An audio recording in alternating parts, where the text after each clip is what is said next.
Tungod sa pag-aresto kang kanhi Pangulong Rodrigo Duterte, dunay mga nabalaka sa epekto niini sa ekonomiya sa nasod ug sa katawhang Pilipino. Atong sayron sa live report ni John D. Esteban. John D.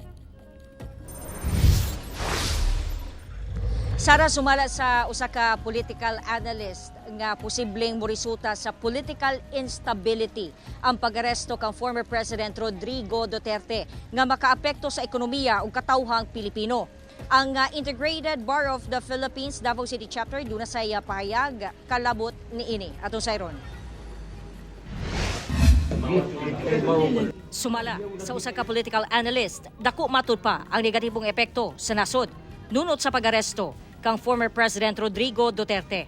Kumugrabe pa ang sitwasyon, mupaingon daw kini sa political instability nga makaapekto sa ekonomiya sa nasod ug ang mag-antos ang katawhan.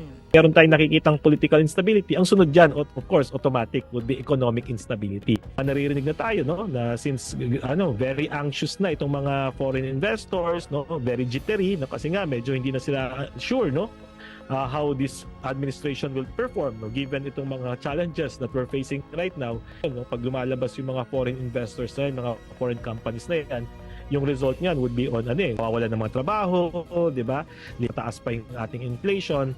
So yan, another problem, no, would be on poverty. Tataas din, no, yung ating crime index. Ang pag-surrender matud pa kang FPRRD sa ICC nagpasabot nga pag-surrender sab daw sa soberenya sa nasod ug daw giangkon na sa administrasyon nga napakyas na ang justice system sa Pilipinas. Parang yun yung iniisip ng administration that's only one person, no? Isang tao lang naman yung sinurrender natin. No, but no. Isang tao yung sinurrender kahapon, but the effect is jurisdictional conditions, no, that we allow an external entity na makialam dito sa ating domestic affairs is if, no, lalo-lalo kung ICC, if there is already a failure, no, ng justice system. Dapat daw ang korte sa Pilipinas ang muhukom kung i-extradite o isurrender si Duterte sa foreign entity ug dili dapat daw ang PNP o ang presidente. Bakit hindi nilang ginawa after election para medyo mas tahimik, no, hindi tayo magkakagulo? Yung sinasabi ng presidente na hindi ito tungkol sa election, medyo yun we don't agree with that. Circumstances kasi nung nangyari kahapon would probably make a conclusion na these are politically motivated. No? Chilang tayo. Let us not resort to lawless violence. Again, no, let's not give the president a reason to declare martial law. Samtang sa statement sa Integrated Bar of the Philippines Davao City Chapter, kundi miyembro si FPRRD, mingon kini nga ilawom sa Rome Statute. Mangilabot lang ang ICC kung ang usa ka estado o nasod wa nay gahom nga mo prosecute og krimen. Nag-withdraw na matud pa ang Pilipinas sa ICC niadtong March 17, 2019. Pasabot, dili na kini miyembro ug wala na nahilakip sa unsa mang obligasyon sa ICC. Sumala sa IBP Davao Chapter, ibutang nga nahimo ang krimen. Una kita nag-withdraw sa ICC. Ang unsa mang attempt o suway nga ipatuman ang mando magdepende daw sa kooperasyon sa mga ICC state parties. Ang PNP dapat daw duty-bound aron sundon ang konstitusyon ug unahon ang interes sa katawhang Pilipino.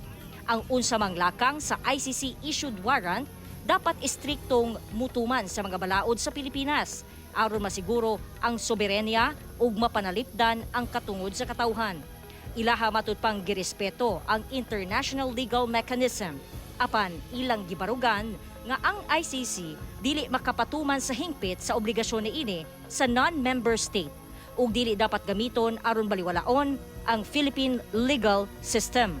Nanawagan sab kini sa administrasyon nga ipatigbabaw ang national sovereignty sa nasod samtang ginuso ang hustisya subay sa atong konstitusyon. Sara ni baguhay lang nagpagula, no, og pahayag ang Supreme Court ug matud pa wala pay temporary restraining order alang kang kanhi presidente Rodrigo Duterte ug kang senador Bato de la Rosa. Sumala sa Supreme Court pakyas matud pa ang petitioner nga ma-establish ang klaro ug unmistakable right alang sa immediate issuance sa TRO alang sa kanhi presidente ug sa senador, pero sumala sa Supreme Court nga pwede pa mukomento ang respondent sa petition alang sa TRO sulod sa 10 ka adlaw.